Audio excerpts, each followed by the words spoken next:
Do you want to truly understand the Bible, not just read it? Here are the essential guidelines and methods every believer needs to study God's Word effectively. Bible Study Guides. Anyone who wants to study the Bible needs to be familiar with the following guidelines. 1. Understand that the Bible's main purpose is not to fulfill the reader's desires. Its goal is to reveal God's truth and way.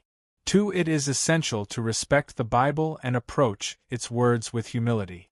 Any self-knowledge or understanding should be measured by the teachings of the Bible, not by our personal views. 3. Reading the Bible as it is written, without twisting it or trying to change its meaning, is crucial to avoid judgment. For it is impossible to interpret the Bible without the help of the Holy Spirit. Readers must accept the Lord Jesus as their personal Savior to receive the Holy Spirit. 5. After studying the Bible, it is important to apply its teachings in everyday life. Various Bible study methods. 1. Reading the Bible. This involves reading a specific passage, a chapter, or even an entire book. Revelation 1 verse 3. This reading should be regular, thoughtful, and approached with faith, as well as with the guidance of the Holy Spirit. Psalm 1 verse 3.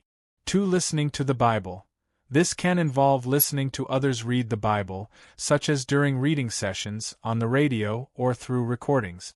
Romans 10 verse 17. 3. In-depth Bible study. This means closely examining parts of the Bible to discover their meanings or messages. Acts 17 verse 11. This method includes 3 steps. 1. Observation. Identifying key elements in the reading. Who is the main character? What main action took place? Where did this happen? When did it happen? Why did it happen? How do the ideas in this passage connect?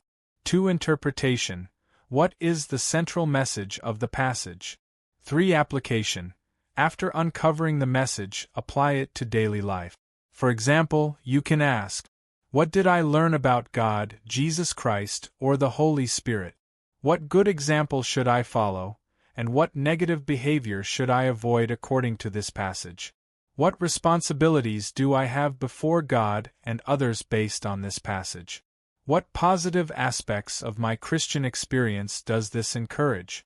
What promise is offered to me in this passage? For memorization, repeating verses until you can recite them from memory. 5. Bible meditation. Reflecting quietly on the messages we discover in our reading and study, and internalizing the Word. Psalm 1 verse 2, Joshua 1 verse 8. Note: anyone looking to study the Bible should gather helpful study materials such as different Bible translations, dictionaries, and commentaries. If this study was helpful, please like the video and subscribe for future teachings. Sharing this with others helps spread the message. Thank you for supporting our ministry.